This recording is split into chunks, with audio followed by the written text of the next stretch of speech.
Hello, and in today's class, we will be looking at theories or how to think about pandemics.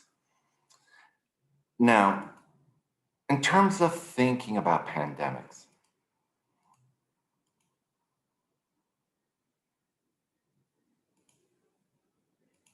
I begin with this screenshot from a Smithsonian article looking at the death toll of the Spanish flu, otherwise known as, properly known as the 1918 influenza pandemic, which if you look at the kind of subtitle of this headline, killed more people than the combined fatalities of World War I and World War II. And in terms of kind of the popular imagination, why is it that we have plenty of World War I films? There's one very good World War film about battle horses. I just can't remember the name, but it was good. There's a film called 1917, which just came out, which won many awards for its cinematography. World War II films, both films and series, whether it's Tom Hanks' The Pacific, or a very good series on Netflix called The Liberator, animated series that I highly recommend you watch. A very good form of popular historical memory. But there is no film. Oh, Saving Private Ryan. Who could forget that? Saving Private Ryan with Tom Hanks.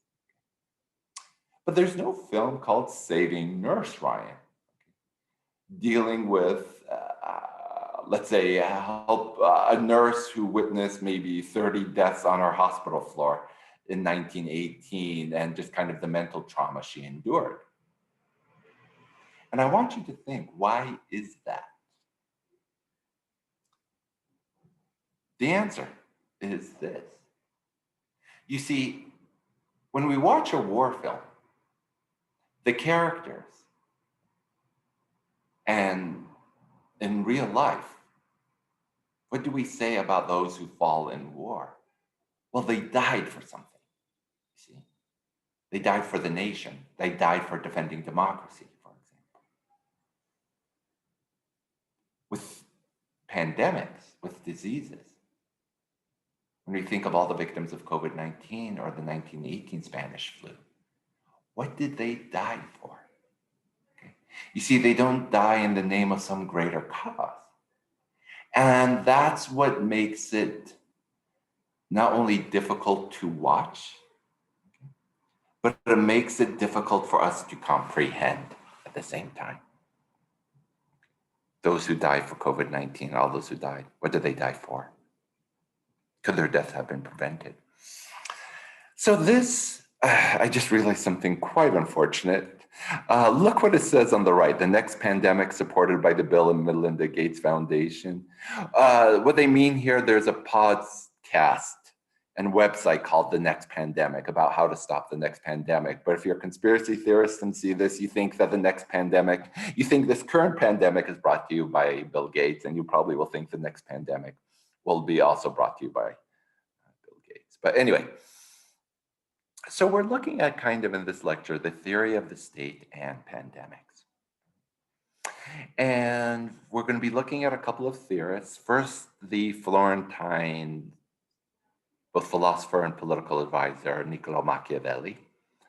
Then we'll be looking at the French historian, Michel Foucault. Then we're going to be looking at the process called modernity, the historical process of modernity. And the theorist of modernity named Ulrich Beck, who came up with the notion of the risk society. Then we're going to be looking at a concept that I've developed called anthropogenic security. And then we'll look at other historians from Thucydides to Yuval Noah Harari. And number 6, securitization, I think I'll save for another time. Okay. So let's look at this article that's dealing with the state and pandemics. You see, if we look at this article, it's March 21st, 2020, and it's dealing with how the Italian state dealt with the pandemic. Now, Italy was the first European country to witness a wide-scale epidemic, in other words, the disease going out of control outside of Milan and then spreading throughout the country. And what I'm interested here is what the prime minister named Conte said in an effort to reassure the public. The state is here. Now, of course, the way we in the US think of the state, or in Italy, they conceive of the state, are quite different. And of course, when in the US, we have two sets of state. We have the federal state out of Washington, DC, and then we have the various 50 states, right? But, and I want you to think, when we think of the state, what do we think of? Well, we think of that entity that taxes us. We think of the IRS, for example. But in this particular case, notice the word the state is an effort to reassure the public, okay? Because in times of peace, we think of the state as that entity that taxes us and takes away our money. But when a disease emerges, a good number of us look to the state for protection. We look for the state, or in other words, the nation, to close the borders to keep us safe. We look for the state to provide us with vaccines. We ask the state to ensure that you enforce public health measures. Some of us resist quarantines. In other words, we're resisting the state. But the vast majority of Americans were in support of the lockdown. They wanted the state to enforce it, at least to get the disease under control. When we think of the state, we have to go back to the great theorist of the state, Niccolo Machiavelli. And Machiavelli was, of course, the book The Prince is basically a tract that gives advice to a political leader. But in this tract, this is more or less Machiavelli's argument for what makes the ideal ruler of a state. And the ideal ruler of a state can get the citizen to feel both love and fear of the state. Now, what do we mean by love? Well, love, we call those processes nationalism or patriotism. That's love for the state and nation. Fear, on the other hand, is the coercive apparatus of the state, the police, okay, that can put us in jail. When I mentioned the IRS, that's a reference to the bureaucracy of the state that collects the taxes from us, and that can penalize us. Oh, that reminds me, I have to do my taxes. Let me just write that down. Sure. Taxes. Okay. Now, if the state had to choose between one, if the state can get its citizens to love it, the safest bet is at least to have the citizens fear it, because if the citizens don't fear the state, then what do you have? You have chaos, you have rioting, you have looting.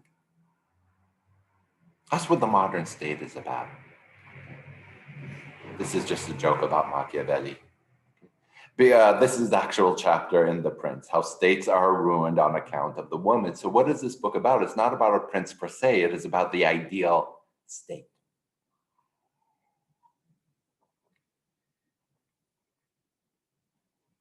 When we get to Thucydides, okay, when the plague of Athens occurred, what did Thucydides said? What was missing? The fear. In other words, Thucydides writing in antiquity or Machiavelli writing during the Italian Renaissance.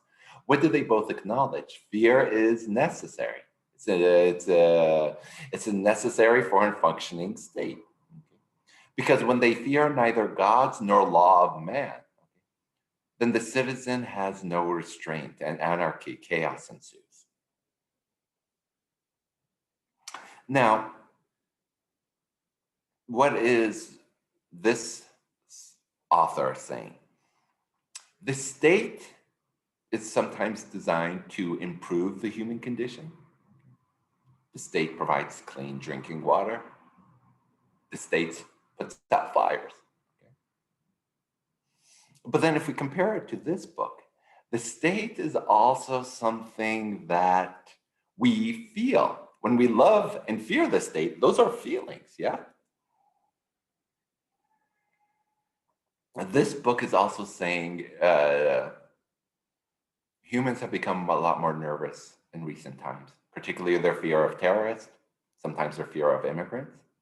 And as a result, they will vote for certain politicians who will make them feel not fear, but safety. That's the argument of this book, Nervous States. And it's the same thing, whether it's terrorists, immigrants, or disease, we look to the state for protection. Okay. Now I'm going to use a video to introduce you to the philosophy of French historian. There's no Foucault action figure, this is the joke. The French historian Michel Foucault. So let us, first of all, I'm gonna have to pull up this video. Give me a second.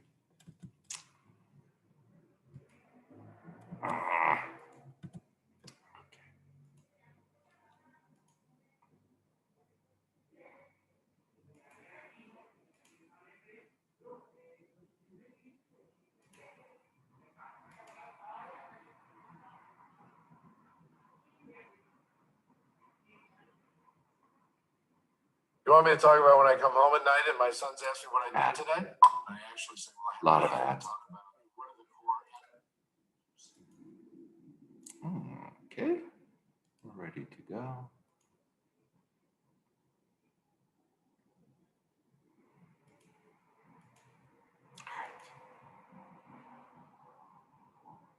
I will turn off my video so as not to distract you.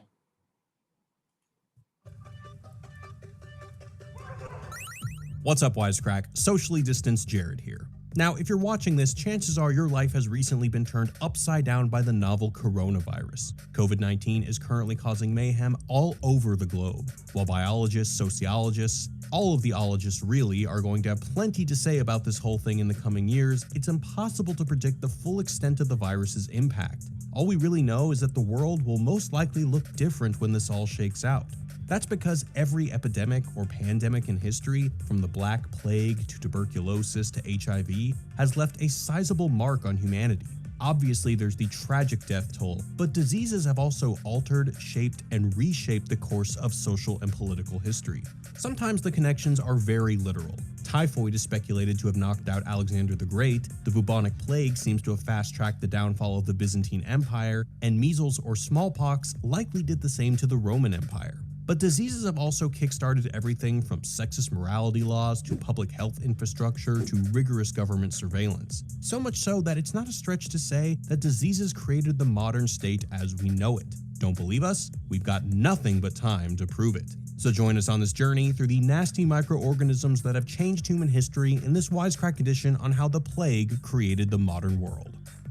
But first, a quick shout out to our sponsor, Ground News. Not unlike diseases, the news cycle has definitely shaped the modern world. Misinformation and hysteria can be as deadly in a pandemic as the disease itself, and it's important to check the facts, health authority guidelines, and vetted information before you decide to loot stores for toilet paper. Between newspapers, cable coverage, and social media, it's become harder and harder to make your own judgment on news stories these days. Luckily, today's sponsor, Ground News, allows you to audit the stories you read online so you can make an informed opinion.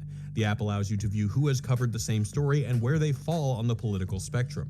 You can make your own judgment with less of a fear of being biased. Ground News allows you to follow threads and keep track of all the coverage so you always know what is going on. The app is available on iOS or Android and is free to download. It's a great tool to help you interpret your news, so download it now by clicking the link in the description. And now, back to the show.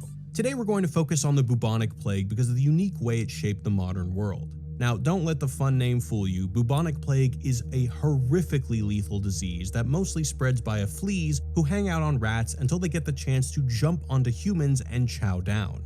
The plague has swept various countries and even entire continents throughout history, from ancient Byzantium to mid-19th century India to 21st century Madagascar. But we're going to focus on the second plague pandemic known as the Black Death, which began in the mid-14th century. Like your dramatic roommate's troubled relationship, it was on again, off again for approximately 500 years, except it also killed up to 50% of Europeans and didn't end in make-up sex on your shared couch.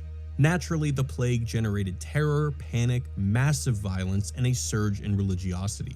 People desperately fled infected cities under the prevailing wisdom of the time, which held that plague and other maladies were caused by miasma, or the diseased air and all the gnarly smells that haunted city life. Societies were unprepared and physicians were powerless in the face of an ugly-as-hell disease, often becoming sick themselves. The era's increased urbanization meant more people lived in closer, often unhygienic quarters, which made it all the easier for fleas to jump from rats to humans to spread the disease. Also, increased international trade led to many rat-infested boats transporting spices, textiles, and of course, bubonic plague from country to country. Economies were decimated, social order overthrown, the works. Take Naples, which had nearly half its population wiped out by the plague of 1656. As scholar Frank Snowden writes in his book Epidemics and Society, every activity of normal life ceased amidst shuttered shops, unemployment, and hunger. Snowden depressingly notes that after a while, too few people were left alive to bury all the dead. Throughout Europe, suspected sinners, typically Jews and other religious dissenters, foreigners, accused witches, and sex workers, were banished or even murdered by very scared, very dumb vigilantes. Reeling governmental systems knew they had to act fast. Thus began what Snowden calls the first form of institutionalized public health. In 15th century northern Italian city-states, that meant drafting plague regulations, which anointed new health magistrates who were provided with full legislative, judicial, and executive powers in all matters related to public health. By the 16th century, in some cities, these initially temporary posts had grown into permanent agencies, that is, boards of health. These efforts would, according to Snowden, mark a vast extension of state power into spheres of human life that had never been subject to political authority. Such extensions ranged from the regulation of butcher meat to the forced quarantining of entire populations. In Venice, the Office of Health created 2 lazarettos, or not very mellow islands where ships coming from the eastern Mediterranean were brought to be disembarked and fumigated, again because they thought disease was spread through bad-smelling air. Hundreds of less than stoked passengers were then isolated and guarded for 40 days, which would become known as a quarantine after the Italian word for 40. This number incidentally was chosen because in Christian scripture, 40 is associated with purification. Moses was on Mount Sinai for 40 days before receiving the 10 Commandments, Christ was tempted for 40 days, Christ stayed with his disciples for 40 days after his resurrection, etc. So basically super solid science. Grammarly does more than catch errors. With Grammarly, you can find really good, Science stuff.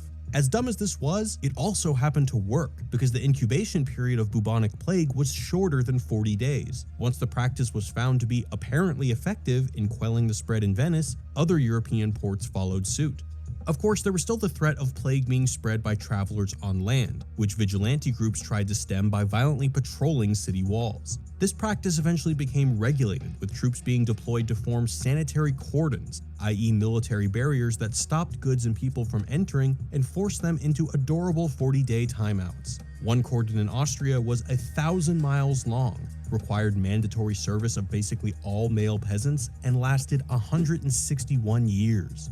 As scholar Mitchell Hammond summarizes in his book Epidemics and the Modern World, these kinds of actions became integral to the modern notion of a functioning state that assumed responsibility for the protection of borders and the preservation of health among its citizens. Hammond even argues that concerns about plague began to override concerns about independence among Italian city-states, leading to widespread cooperative efforts to stem the disease. But of course, it wasn't just enough to keep people out. There was also the threat of plague spreading within a city, which is where things get fascinatingly bleak. Sanitary authorities took draconian measures to prevent the disease from spreading. They hired tons of municipal officials to locate plague victims, transport them to lazarettos, and bring corpses to plague burial grounds. Bring out your dead!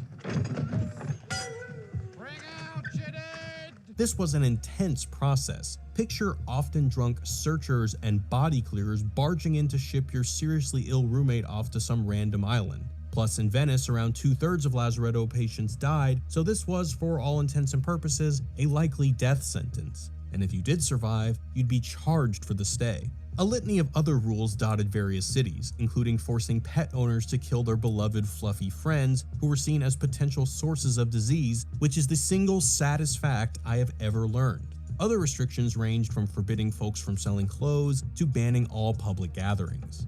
Sometimes isolation methods were taken, wherein the house of a sick person was marked with a red cross and in England wrote the phrase, "Lord have mercy upon us." Then the sick person and their entire household were forced into confinement without any option for medical care and left to die.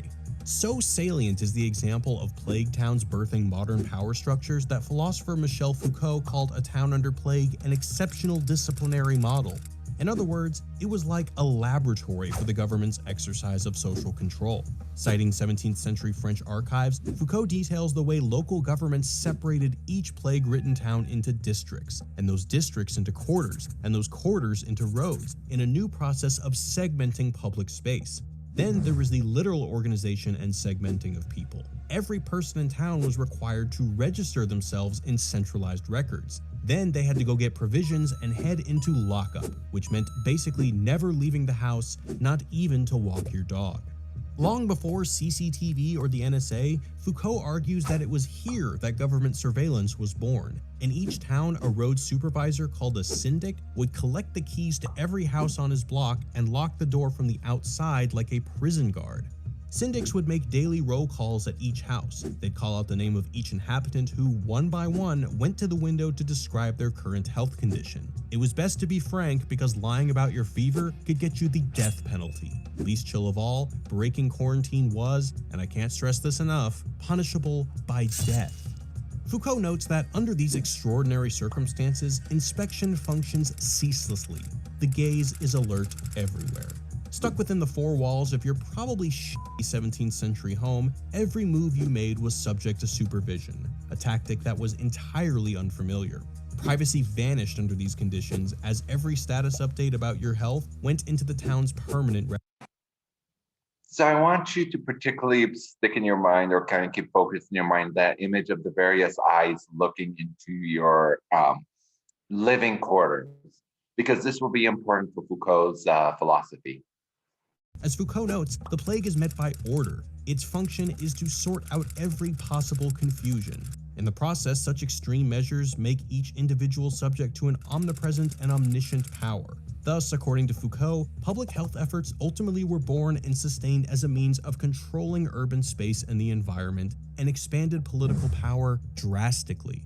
Foucault notes that some of the practices employed in plague towns could be related to the way people with leprosy were treated when they were banished to leper colonies. The big difference, though, is rather than persecuting a select unfortunate few, fighting the bubonic plague meant segmenting all of society, which arguably resulted in a much more significant proliferation of power, creating what Foucault called the utopia of the perfect city, with perfect here meaning perfectly controlled. With multi-omics, You gotta be kidding me. What an ugly creature. Oh my God. Following these sorts of efforts by the 18th century, plague did essentially disappear from Europe. So draconian laws worked, right? Well, maybe. Snowden notes that these policies were probably only one aspect of what stopped the disease, with other aspects including changes in climate, hygiene, and hypothetically genetic mutations. However, because these laws were typically heralded as the chief cause of Europe's salvation, they have been frequently replicated. Their apparent success has, in more recent pandemics, resulted in governments behaving objectively shitty by forcibly detaining people, surveilling them, and otherwise extinguishing their civil liberties, and no, we don't mean just by closing all the IHOPs. During the third plague wave at the end of the 19th century, colonial Britain attempted to enforce such measures in plague-ridden Bombay with a draconian zeal that it ignored local religious, cultural, and medicinal practices. They divided sick people from their families and burned infected houses to the ground in what Snowden calls public health by eviction and destruction. So brutal was the effort that it caused half the population to flee, thus paradoxically spreading the disease further because, again, traveling fleas. Around the same time, over in the States, Chinese Americans were also ordered into quarantine with harsh laws that the courts eventually overturned. So, plagues cause intense laws that, when carried out badly, can seriously infringe on life and liberty. What are we supposed to make of the fact that now many of us are in complete lockdown? First off, just so we're clear, stay the F home. No one is burning down houses yet, in which case we'd probably complain. In times like these, it's also worth considering the fact that the plague didn't simply consolidate government powers and enable abuse. they've also caused some pretty positive changes in society, such as contributing to the lower class uprising in England that eventually ended feudalism, to fostering a nationalist sentiment in India that would eventually lead to the country's independence from colonial control. What's more, the plague's role in strengthening the modern state isn't all bad either, because that state gives you drinkable water, paved roads, and is a pretty big player in the whole not dying of smallpox thing. All that said, it's hard to know what the effect of COVID-19 will be. So, of course, this is just keep in mind the discussion of what the role the state plays in our daily lives. While bubonic plague is kind of the Woodstock of infectious diseases, other epidemics have also catalyzed their fair share of social change. Syphilis, once known as the pox, created huge stigmas around sex work and laws to ban it. Smallpox, introduced by Europeans, obliterated indigenous populations in the Americas, thwarting any successful resistance to colonization. A smattering of diseases like cholera and typhoid created public health concerns that led to widespread adaptation of indoor plumbing in urban areas. And weirdly enough, tuberculosis, which spread by coughs, provoked fears over hygiene, leading some to speculate that tubercular bacteria could hang out in a dude's beard or mustache. As a result, facial hair tragically disappeared from turn-of-the-century America, for a time at least. What's ultimately so fascinating and also scary about diseases is the unintended ways they change our perceptions of society, health, and even our bodies. While we're plenty grateful for government-run indoor plumbing, it's still pretty weird to realize that much of the way the state gets involved in our day-to-day lives stems from the terror and desperation caused by infectious diseases. But what do you think, Wisecrack? Can we blame bubonic plague for all our issues with authority? What legacy should we expect COVID-19 to leave in its wake? And above all, when will I be allowed?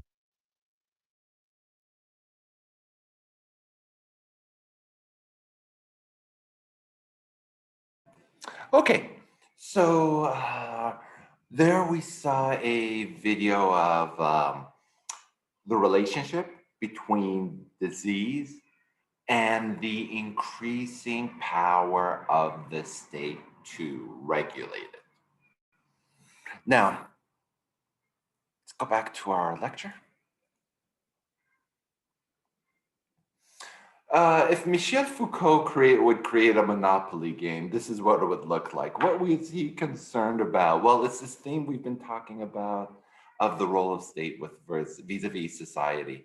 Remember Machiavelli talking about the relationship of fear, and one of the elements that you fear about the state is the fact that it has the power to put you in jail.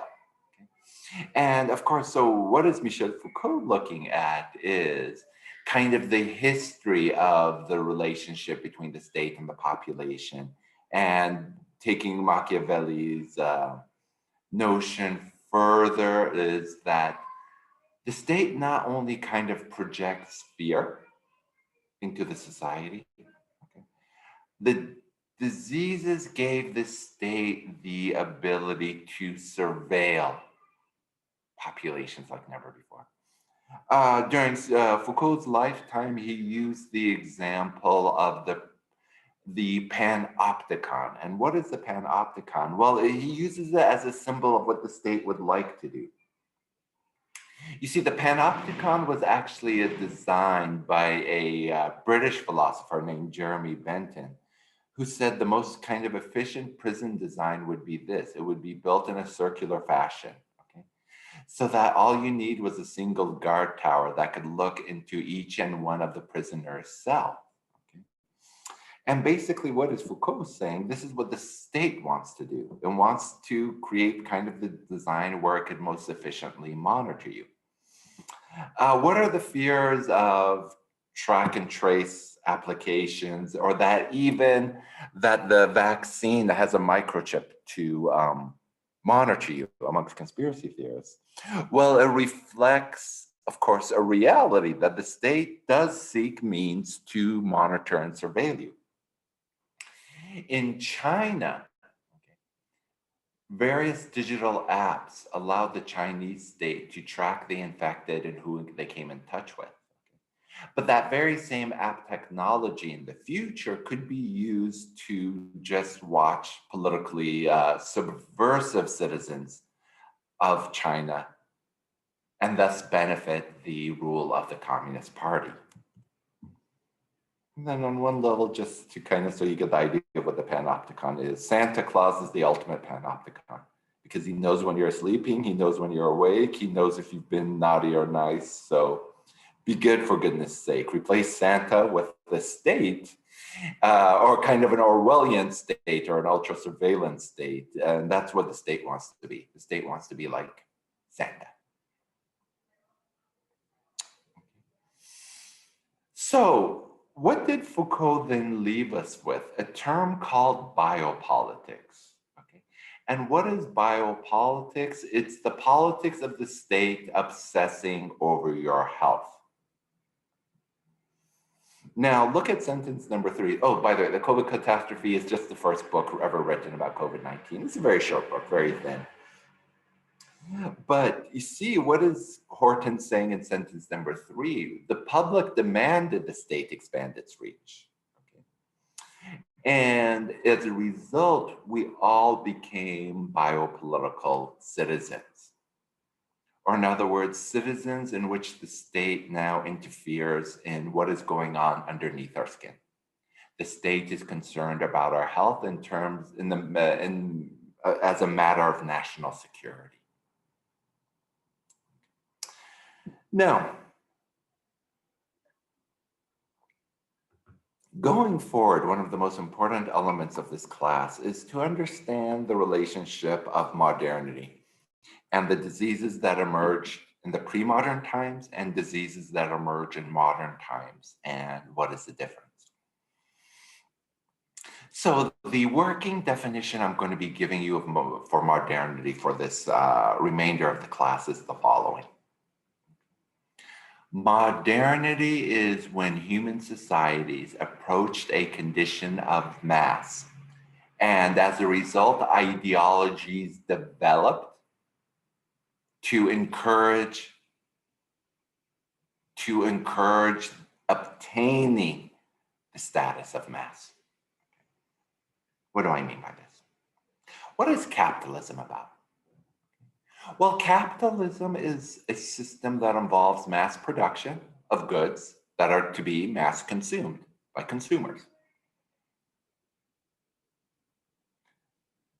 If you support capitalism, you're a capitalist. That's your ideology. There are various parties that keep the capitalist system functioning. In the US, the Republican Party and Democrat Party are essentially capitalist parties. They just disagree about the role the state should play in managing the capitalist process. The Republicans would like the state having no control or very little control over this process. The Democrats call for more control over this process. Okay, number 2, nationalism. What is mass about nationalism? Nationalism says that the mass of people who speak, let's say, the German language or the Japanese language, okay, should belong to a corresponding nation called Germany and Japan. If nationalism has the potential to mass mobilize people to fight for the nation, think of how many Germans fought in World War II, or the Japanese, how tenaciously they fought in World War II. Each was a German nationalist or a Japanese nationalist. Socialism, Marxism, communism, what do they all have in common? Basically, they are that ism, and if you're a communist, socialist, or Marxist, you argue that the state should control mass production and mass consumption. There shouldn't be any private enterprise. Okay, what is modern about racism? You know, it's a modern idea. See, historically, people didn't use words such as white, black, and then other colors, yellow and red, to describe people. Okay, historically, Native Americans weren't used to refer to by European as the color red. Anyone of Asian ancestry was not referred to by the color yellow. These are modern terms. These colors, we started using them in the 1700s when Europeans started to think that they're superior and started conquering the rest of the world. Feminism, what is modern about feminism? Feminism is the modern idea that the mass, talk about a mass, 50% of the population doesn't enjoy the right of the other 50% of the population. In other words, women don't enjoy the same rights as men, and feminism seeks to address that imbalance. Multilateralism or internationalism is basically saying this. Modern nationalism led to World War II. So how do we prevent modern nationalism from leading to more wars? Well, we'll create a body called the United Nations, an internationalist body, to prevent wars from happening again. Number 6 is opposed to number 2. Environmentalism is a reaction to number 1. It's basically saying mass production and mass consumption has hurt the environment, and we have to be aware of this. Globalism is an economic process. Basically, it takes number 1 and has witnessed it spread all around the world. The former Soviet Union now has capitalism. China has elements of capitalism. All of that is the globalism, or what we call globalization, the spread of capitalism around the world. Digitalism is this, when we can mass communicate as individuals to a mass audience because of digital technology. Digitalism is this. Think of that YouTube star, DewPie or PewDiePie, whatever his name is.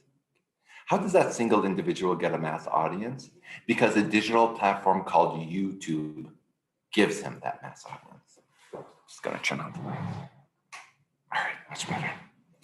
And what is populism? Well, populism is a political idea where a single leader tells the masses, believe in me, and I can achieve what you want.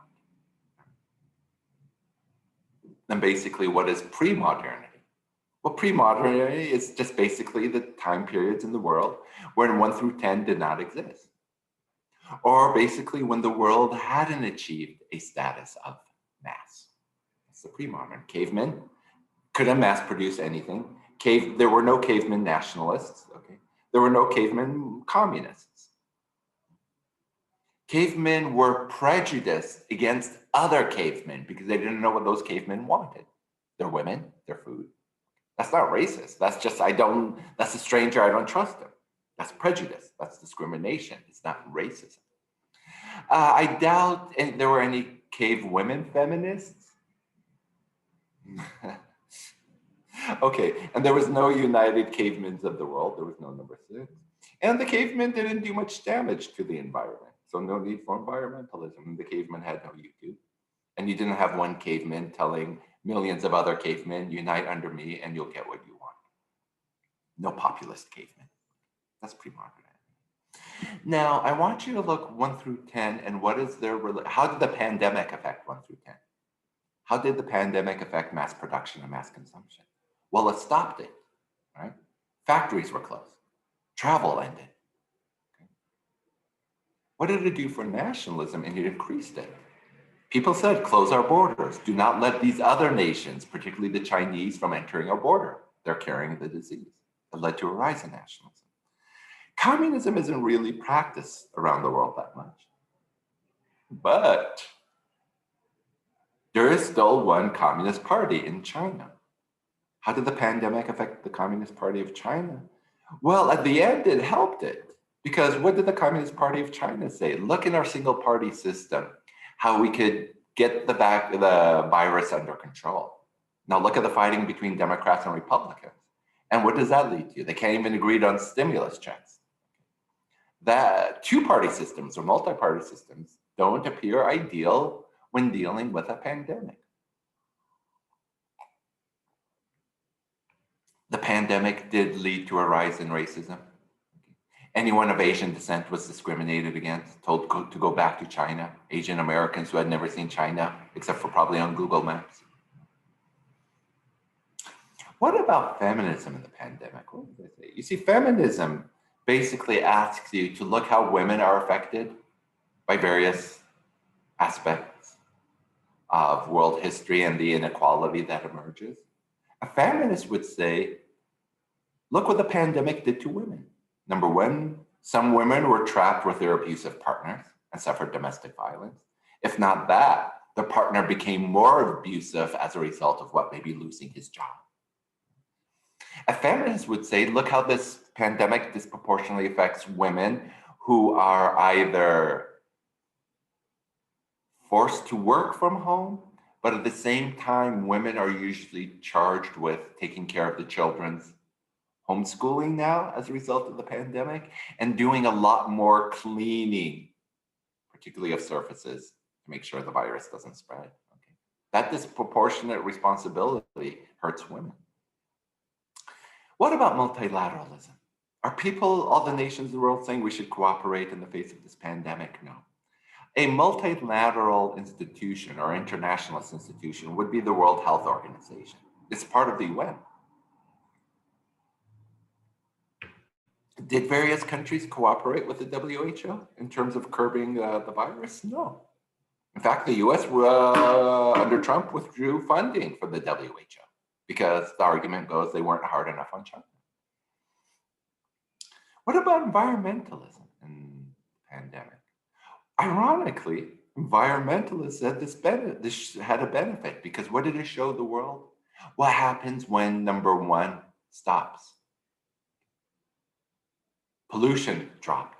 Coal factories were no longer emitting fuel because they were just no longer producing. For the environmentalists, the pandemic was a moment to say, look what happens when the world can cooperate to reduce greenhouse emissions. It can be done. What's just lacking is the will. Globalism. What happened to the global supply chains that makes the world economy function? They definitely suffer. Most countries get their medical equipment from China. Well, if Chinese factories are now shut, they can't get that medical equipment, including ventilators and masks. Or if the Chinese are producing them, they're going to prioritize that they go for the domestic consumer. Digitalism. How did that do because of the pandemic? Well, it did wonderfully. Think of Amazon. How their sale. Amazon is a digital market. It did very good. What about digital entertainment like Netflix? It did very good as we love the pandemic. We all know who the Tiger King is, right? Thanks to the pandemic. And think of a company like the one I'm using to talk to you now, Zoom. Zoom allows me to talk to a group of students without the use of a classroom. It's a digital classroom. It did very well. But there's also problems, right? Think of how conspiracy theories can spread that much more easier because anyone who has a YouTube channel can tell people that, well, don't make the lockdown. Vaccines are going to kill you. And finally, populism. Well, we saw elements of populism during the pandemic. When world leaders say, don't trust the scientists, listen to me, I have the solutions. Don't trust the experts or the scientists. Well, populism hurts developing a cohesive national health campaign to deal with the pandemic. Do you see, now, what would Ulrich Beck say of 1 through 10, all these modern trajectories? Well, some have risks. Okay. What is the risk of capitalism? Well, damage to the environment. Nationalism leads to wars. Communism, what's the risk from communism? Well, sure, the communists can control the virus in China, but then again, the Communist Party of China doesn't allow for a free media. And what was the risk of that? Well, the news about the virus was suppressed. Okay. Had the Communist Party of China allowed for a free media? And news reports emerged of an increasing amounts of mysterious pneumonia cases in Wuhan. And if the medical authorities had acted quicker, would there have been a pandemic or just an epidemic in the city of Wuhan? Racism is a risk for anyone who has different skin color than white skin color. Feminism is more about reacting to risk, particularly gender-based violence. Internationalism is to manage the risk of nationalism. Environmentalism is to manage the risks from capitalism. Globalism causes risk, we could say. Okay. The child worker who makes your Nikes in Vietnam is at risk, okay? Unfair working practices, for example. Digitalism, as we said, the spread of conspiracy theories. Okay. So if you see, what do we see in this article? According to this author, capitalism produced risks. It makes us exploit environments, and when we exploit natural environments, we get exposed to new viruses that for the most part had been isolated for most of human history. Or as according to The Economist, the magazine that celebrates capitalism, it's not saying capitalism is bad, it's just saying COVID is really hurting it. This graffiti artist, on the other hand, is critiquing capitalism, or in other words, the modern process. Financial Times, another newspaper that, of course, is a proponent of capitalism, is nonetheless saying the global aspect of capitalism has been hurt. Maureen Dowd is basically writing from a feminist perspective. And if we look at this New York Times article, don't worry, I didn't sign it. This is an article of various isms that are being transformed as a result of the pandemic, but particularly focusing on globalism. Look at sentence number 2, sentence number 3. I'm sorry, multilateralism and globalism. Sentence 2, sentence 3. Again, looking at the rise of nationalism in sentence 1. The unraveling of globalism in sentence number 2. As well as in sentence number 3. So now, to help you practice notions of, to help you kind of conceptualize the notion of modernity, I want you to watch the following video. And in the following video, keep track of how many times the person being interviewed is using the word mass. And then how does the processes in which the interviewee is speaking about pose risks? And once you understand that, you understand the argument of Ulrich Beck.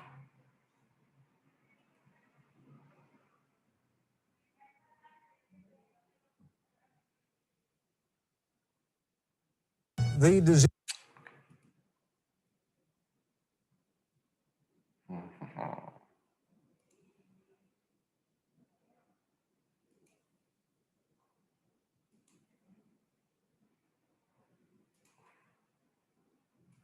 Disease has already claimed more victims than Legionnaire's disease and toxic shock syndrome combined.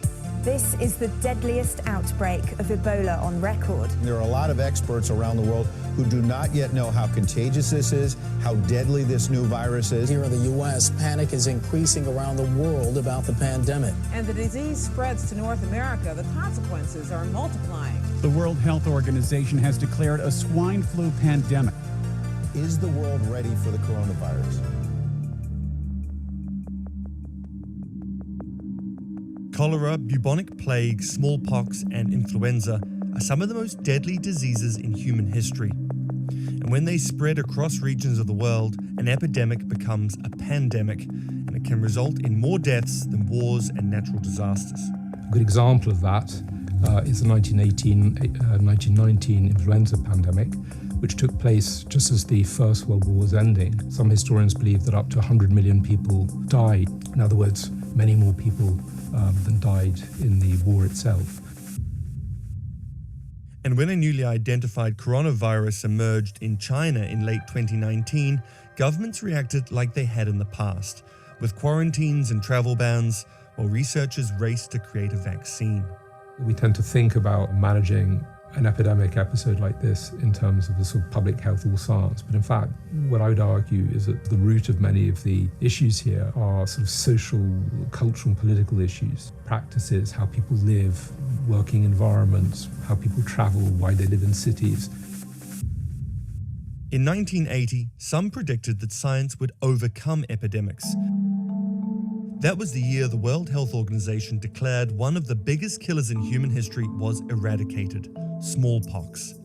In its 3,000-year existence, this one disease killed an estimated 300 million people worldwide. The global vaccination program had prevailed, and many virologists at the time were declaring an end to infectious diseases. And that's a sort of shining example, right, of our great optimism that human societies could actually put an end to disease. At the time that smallpox was being eradicated was precisely the time that other emerging infectious diseases like Ebola were coming onto the scene. Smallpox is still the only human disease to be eradicated, and more have been popping up, making the jump from animals to humans. When people started to settle and cities developed about 10,000 years ago, our relationship with animals obviously changed and spillovers took place, like smallpox, measles, tuberculosis, influenza, etc., originated in animal populations. And obviously that was a very big change from hunter-gatherers, where there wasn't the possibility of diseases to be sustained in large populations. Diseases that are able to live between species like SARS make it nearly impossible to eradicate. And that's why the plague, which exists in rodents and killed between 75 to 200 million people in Eurasia, still exists to this day. Ebola, MERS, SARS arise through very complicated interspecies relations, and they exist in reservoirs in the wild. Those diseases are very difficult for us to tackle. Wild animals are just a small piece of the puzzle. The last century saw an industrialization of livestock, making a perfect intermediary for diseases.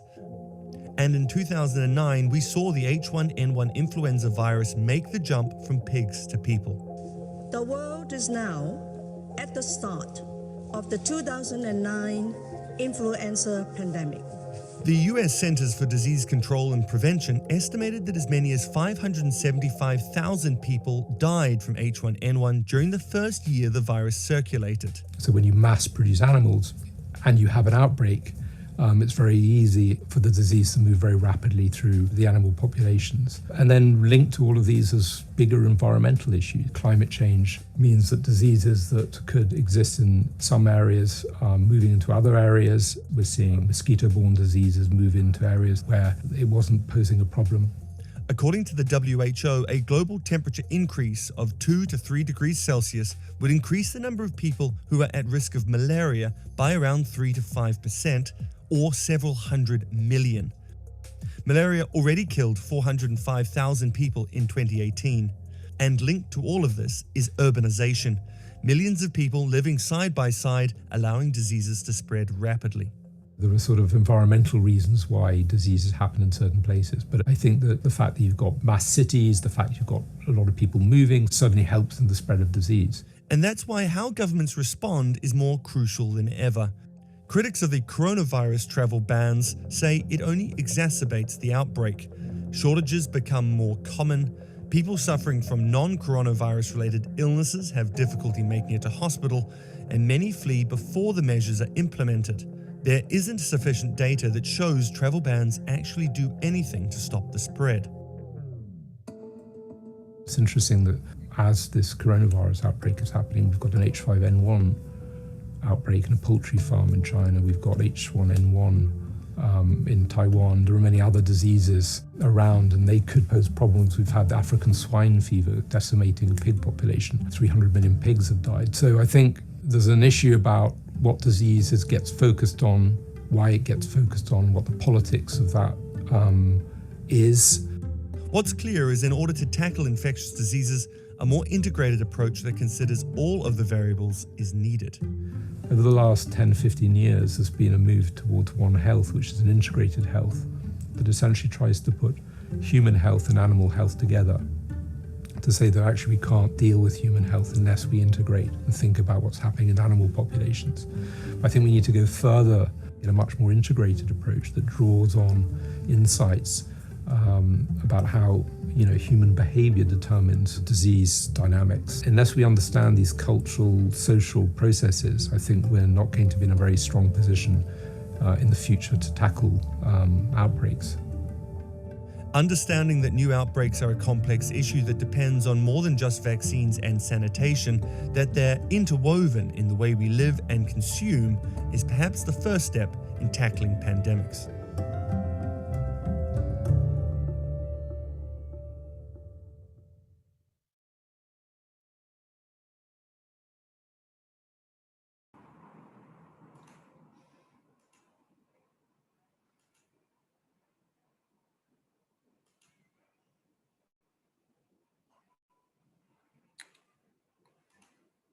Okay, did you see how many times the person who was speaking was referring to modern mass production of animals, mass inhabitation? In other words, the modern world, as we become more modern, we will be exposed to more diseases. Now, when I say we, because you see, not all parts of the world are as modern as the US. China is quote unquote catching up. It is modernizing. And as China modernizes, it is, we see in a couple of cases, what are pristine environments in China will now be, of course, exploited. And when that happens, usually what are viruses that were for most of history just confined to the forests have the chance to jump into human populations. To say that COVID-19 then began because of in a Chinese wet market or because of their eating habits, you see, that's a little too simplistic. You see, the story is a lot more complicated.